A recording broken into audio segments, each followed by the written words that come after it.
Hi there, I'm the Mythkeeper. Welcome back to my channel. This week, we're continuing our series on gods and goddesses in the world of Pathfinder.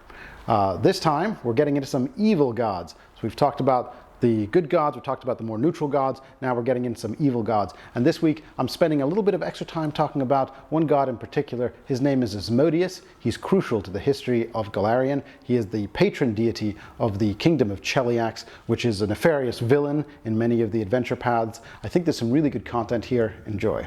This week and next week, we're talking about evil gods. I've picked out 12 gods that I think are worth knowing about, and I've laid them out, as I do, into various groupings. Today I'm covering Asmodeus, Norgorber, and Zura, which sit at the top of my chart. I will also be covering Mahathallah, Urgathoa, and Dhalavei, which sit at the right of my chart. Asmodeus. Asmodeus, the Prince of Darkness, is a god of pride, contracts, and tyranny. His symbol is a burning pentagram. Asmodeus is the lord of darkness and law, and the ruler of the plane of hell. If Asmodeus' own scriptures are to be believed, and they are corroborated by certain other accounts, like the angel-penned Book of the Damned, he is one of the oldest beings in the multiverse. These texts claim that in time before time, in a world not yet created, Asmodeus and his brother Ehis were among the first gods in existence. During these unnamed ages, the two gods quarreled over the fate of the souls of their creations. Ehis desired to grant mortals free will, but Asmodeus was confident that this act was folly, and he made his own convictions known, that existence is best served by absolute order and discipline. The culmination of this disagreement was that Asmodeus would slay his brother. However, in a last act of sympathy for his brother, Asmodeus did allow Ehis's dream of freedom to stand. The mortal beings of the material world would have free will, and Asmodeus would allow this to be. However, he then created hell, as a monument to his own perspective, a place of absolute merciless order, enforced by the unquestioned might of its ruling caste. These origin stories contradict other popular creation myths, and both theologians and immortal agents of the gods doubt Asmodeus' claims to various degrees. But while there is no evidence to prove them, they are also difficult to refute. Asmodeus can take any form he wishes. His best-known depiction, however, is the appearance he is given in popular art. An ancient being with striking red skin, black horns, and hooves, surrounded with a pale aura of flames. He is shown either bearing a long contract scroll and a vicious-looking flaming mace, or seated upon a throne ruling over hordes of devils above the apocalyptic landscape of hell. Asmodeus is known to be eloquent, tactful, patient, and incredibly brilliant, but when angered, he is wrathful and terrifying. Despite his fiendish depiction and the widespread knowledge of his disdain of free will, many mortals worship Asmodeus. Setting aside the question of good and evil, he is most certainly evil, Asmodeus is an immensely powerful divine being, perhaps one of the most powerful in existence. He represents strict discipline, as he was a being of order long before the concepts of right and wrong were created. This representation of Asmodeus as a champion of law means that his worship is not limited to cults and hushed whispers. Even though it is heavily frowned upon in most areas of the world, his worship is nevertheless widespread, and occasionally, in cases like the nation of Cheliax, is in fact the primary religion of the region. Servitors of Asmodeus include power-hungry priests, diabolists, lawyers, and the decadent nobility of hell-bound regions like Cheliax. These followers find the inherent structure of hell a virtue, and even seek to emulate it through the use of clever law. Making use of such order allows followers to vie for higher positions of power, usually by taking advantage of complicated bureaucracies. This is a skill that most Asmodeans share, as the Church's holy text, the Asmodean monograph, is itself a tome with several supplemental volumes and appendices that together require a deep understanding to even navigate, much less exploit. Asmodeans are careful in their pursuit of power, however, as a quick ascension or an overextension can leave one vulnerable to those intent on finding weakness. Beyond his clerics and priests, Asmodeus has hold over several other types of worshippers. Soldiers and other martially minded individuals might welcome Asmodeus' gifts, and the dogma of force and dominance required to wield them. But regardless of their role, anyone seeking great power or wealth likely finds themselves facing the Dark Prince's temptations. These might take the form of a local Asmodean priest offering such gifts through questionable yet technically legal means. Other times devils appear to offer literal infernal contracts, accepting the signer's soul in exchange for greater abilities, such as spellcasting or the ability to summon devils. One notable group of followers not discussed yet are the Hell Knights. The Hell Knights are a collection of knightly orders with a unique focus on promulgation of law. They are less interested in the social goodness and charity typical of paladins, but rather in the foundation and stringent maintenance of order at all costs. In their iron-handed exaction of law, specifically the laws of their various orders in their home country of Cheliax, Hell Knights emulate the organized and effective armies of Hell.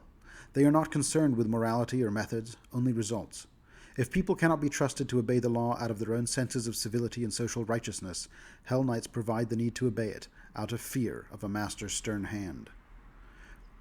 Interestingly, the Hell Knights predate the widespread worship of Asmodeus in Cheliax, dating back almost a half-century before the death of Aradin. Perhaps this was Asmodeus dipping his toes in the waters of mortal affairs after a millennia of distance, and setting the grounds for his followers' eventual conquest of Cheliax. Regardless, the Hell Knights do not always share the same interests as the broader Asmodean clergy, and don't always see eye to eye with the servants of the ruling House of Thrune. Temples of Asmodeus vary greatly from region to region, depending on the faith's reception. Public temples to the Dark Prince typically feature Gothic or Baroque architecture. In Cheliax, his temples sometimes double as government buildings, or share space with such structures. Inside, bureaucrats, judges, and other government workers use their understanding of contracts and laws to maintain the infernal machine of order. In places less open to worship of Asmodeus, his temples may be secret sites, such as hidden shrines in personal homes, or concealed temples accessible only via secret doors and halls. Norgorber, the Lord of Greed. Norgorber is a god of greed, murder, poisons, and secrets. His symbol is a black mask with a glinting eye. Norgorber is the most mysterious of the Ascended, the group of mortals who assumed godhood after passing the test of the Starstone. Unlike Iomedes and Caden Kalian's mortal existences, Norgorber's life before his ascension is a mystery. The god himself has shrouded details of his mortal life in secrecy. This is no surprise to those familiar with Norgorber. He is the master of all secrets, a calculating manipulator who cleverly and ruthlessly wields the power of hidden knowledge to achieve his own ends. Only his most trusted worshippers know enough about his goals to assist in the god's plans. And even those worshippers often have their memories modified after their parts in Norgorber's schemes are complete. In artwork, Norgorber is rarely portrayed by his worshippers. The god actively interferes in artists' attempts to realistically reproduce his likeness by causing blindness or tremors to prevent the completion of their work. Those who claim to have seen him can describe only a nondescript hooded figure in black and gray, with his face lost in the shadows. Norgorber is worshipped in 4 aspects, each of which embodies a facet of the god's sinister portfolio. Blackfingers, god of poison. Father Skinsaw, god of murder. The Grey Master, god of thieves. And the Reaper of Reputation, god of secrets. Norgorber's followers typically align themselves with one aspect above the others. Blackfingers. In his aspect as the god of alchemists and poisoners, Norgorber represents the covert use of dangerous substances to achieve personal gain and the pursuit of alchemical secrets, regardless of the consequences. Even alchemists who worship more benevolent gods covet the secrets known by Blackfingers, though his worshippers would contend that non-believers are too cautious or kind-hearted to successfully pursue Norgorber's forbidden techniques. Followers of Blackfingers are reckless experimenters, selectively breeding spiders or scorpions to develop stronger venoms or testing chemical tinctures on prisoners to study their effects. Their experiments often lead to the development of useful contraband, such as untraceable poisons that mimic the effects of a disease, or powerful acids that eat through locks or prison bars. Father Skinsaw. Bloodthirsty and brutally violent, Norgorber's Father Skinsaw aspect is worshipped by only the most heartless killers. Whether they're merciless bandits, cutthroat thieves, or fearsome butchers, followers of Father Skinsaw focus on snuffing out life, either as a show of dominance, a gruesome sacrament, or a celebration of depravity. While senseless killing is enough for many worshippers of Father Skinsaw, some serial killers see their crimes as steps in the unknowable plans of their dark god. For them, every murder is a prayer. The Grey Master. Blackmail, extortion, larceny, kidnapping. All of these are sacred to the followers of the Grey Master. Norgorber's aspect as the god of thieves encourages his followers to seize what they can get and disregard moral compunctions in the law. While individual guilds of thieves might follow guidelines that ensure profitability or help them avoid authorities, those that follow the Grey Master seek to profit at the expense of others. Of all the god's aspects, the Grey Master is the most likely to have organized cults of followers, and his priests often hold important positions in thieves' guilds, gangs, and crime syndicates. the Reaper of Reputation. Politicians, spy masters, and even archivists or researchers might worship Norgorber as this, his least malevolent aspect. The Reaper of Reputation represents the power of information, the power of discovering it, the power of keeping it a secret, and the power of whispering it in the right ear at the right time. While many good people are interested in the gathering of useful information, those who follow the Reaper of Reputation usually do so to further their own selfish ends and seek to leverage insider knowledge for personal gain.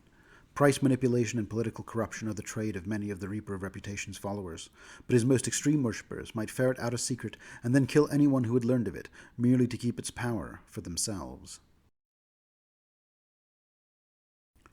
Zura, the Vampire Queen. Zura, the Vampire Queen, is the demon lord of blood, cannibalism, and vampires. Her symbol is a demonic rune that evokes praying mandibles and a slavering tongue. Zura is believed to be the first vampire in all of creation. According to legend, she was an ancient Aslanti queen who possessed a lust for eternal life so great she eventually resorted to feeding on her own kind. Even thousands of years later, people still whisper the legends of her decadent savage feasts and her baths of warm human blood. Some scholars even claim that her ascension heralded the beginning of the ancient Aslan Empire's descent into decadence and eventual destruction at the beginning of the Age of Darkness. Her sinfulness was so great that on her death, by botched suicide, her soul was sent to the abyss, where she immediately arose as a succubus vampire. Her remaining family members changed their names and went into hiding after their estates were plundered and razed. Even before the Earthfall crisis, she had ascended to the status of demon lord. Though many of her cults died out with the Aslanti Empire, Zura is still worshipped by vampires and those aspiring to become vampires, particularly within Cheliax and Ustalav, as well as among the Drow of the Darklands. Zura is said to appear as a voluptuous woman, with a dark Gothic beauty that is almost impossible to resist. This beautiful form is a mere ruse, however, one she uses to seduce her victims.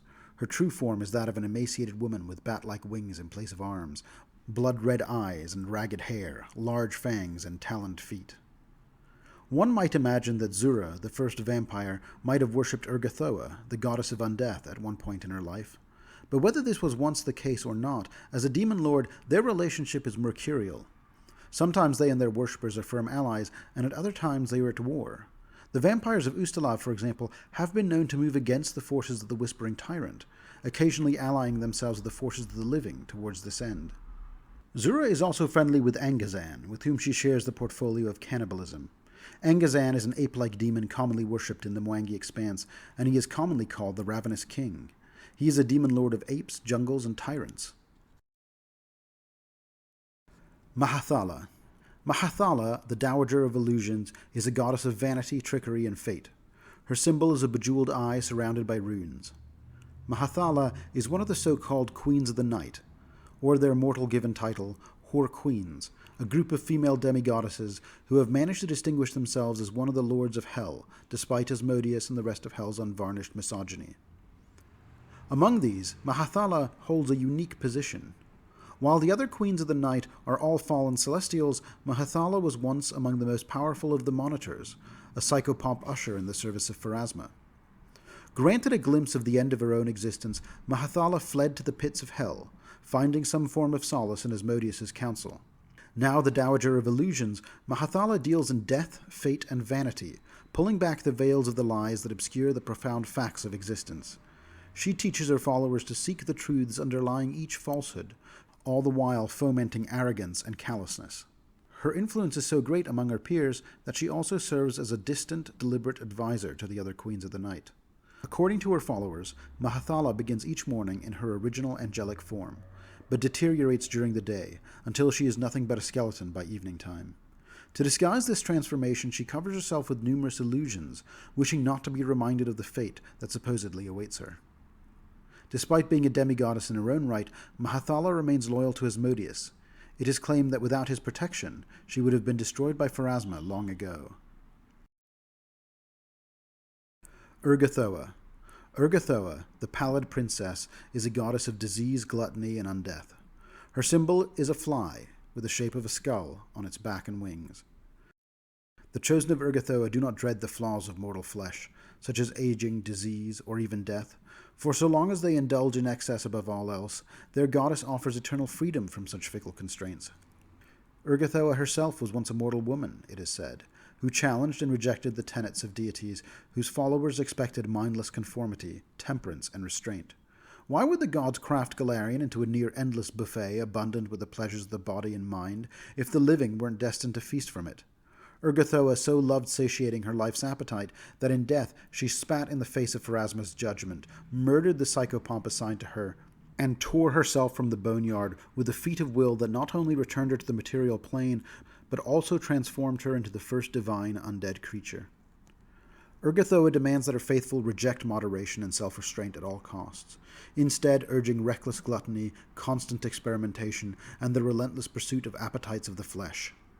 Above all, Urgathoa's children must feed their endless hunger. They must dine from every great hall, striving to fully satiate their cravings as they feast, for every morsel bears a sacred truth gleaned only from its consumption. Her followers should taste the flesh and drink the lifeblood of other sapient creatures to destroy what hidden thirst their essence might quench. Only the weak fear to indulge those yearnings they mislabel as strange and taboo, for even poison can be savored as a sweet nectar upon the tongue if one is strong enough to relish its torment. Disease and infection are but tests of her followers' conviction, and should be willingly contracted and endured, as Urgathoa reveals her most treasured secrets in the fevered dreams that often accompany these afflictions. Undeath, seen by so many as a perversion of the mortal form, is the ultimate transcendence beyond the body's limitation for those who defy the hypocrisy of death's judgmental gaze. Nowhere are these tenets of putting one's personal gratification and sensation first more espoused than in Urgathoa's holy text, Serving Your Hunger, written by the Pallid Princess's first champion, Dason. Much like the principles held by members of her church, Urgathoa's existence defies the natural order. She is often depicted as a raven-haired woman wielding an enormous scythe. Her upper torso is clad in skin as pale as a vampire's. Her abdomen peels into rotting strips of flesh that expose her entrails, and her pelvis, legs, and feet are torn clean of flesh and muscle, revealing little more than bleached bone. Her clothes, if she wears any, are stained with blood and bile. More often she wears nothing, in a mockery of the carnal form. Some say the footprints left from her first steps upon Golarion filled with a pestilence so indomitable it has spawned thousands of other plagues as it evolves and adapts. Others say the first words Urgathoa spoke after returning to the material plane stole the breath from the lungs of those who heard them, transforming these poor creatures into wraiths and specters that shared her endless hunger. The faithful hold that her touch can evoke pleasures so great that those who know her embrace never experience a desire for anything else ever again. And should Urgathoa ever bestow a curse upon an individual, her followers believe it can be removed only by gorging in excess on the raw flesh of sapient creatures. The Church of Urgathoa is organized as a matriarchy. Usually, a powerful female cleric presides over each temple, leading a congregation composed mostly of necromancers, undead, or those hoping to eventually become undead. Temples with more experienced clerics tend to offer services that can satisfy more peculiar and often grotesque hungers.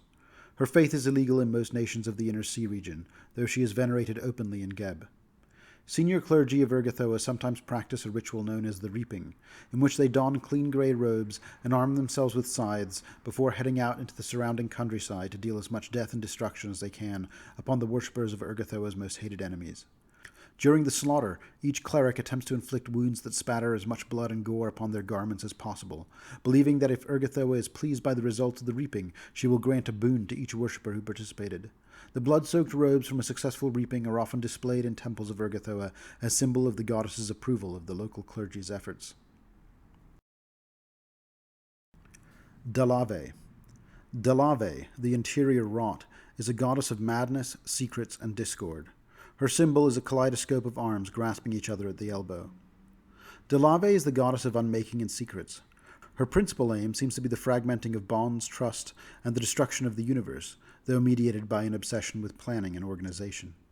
Her three aspects as worshipped by her most important sect, the cult of the Ebon Destroyers, are mysteries, deception, and black destruction. She is something of an antipode to Irori, focused on disassembly of the self rather than finding unity of the self. In fact, despite her alignment, worship of her is so prevalent, Dhalavei is sometimes worshipped alongside other members of the Vudran pantheon, including Irori. Some Vudrans view the two of them as balancing forces. The cult of Dhalavei claims origins from the Age of Darkness. Despite the evil it works, all efforts to stamp it out have failed. Her believers have historically managed to seize power in several kingdoms, which they once openly bent to her worship. They are strongest in Vudra. Worshippers of Dhalavei believe she protects her faithful even as she destroys all others. Her followers include spies, monks, and political figures. Vampires occasionally worship her as well. As part of their rites, her clergy conduct human sacrifices. The body of those slain are carefully hidden. Dhalavei often appears as a beautiful three-headed woman, with deep black skin and dark hair. She has 2 arms, but at the elbows they branch into 3 lower arms, and in her hands she holds a temple sword, a noose, an orb of darkness, and a scroll still sealed. And that wraps our look at the first half of the Infernal Pantheon. Next week, we're going to tackle the remaining 6 gods that I didn't cover here today. That'll be another fun video. Stay tuned for it. If you enjoyed the content today, please be sure to like and subscribe, and I'll see you next time.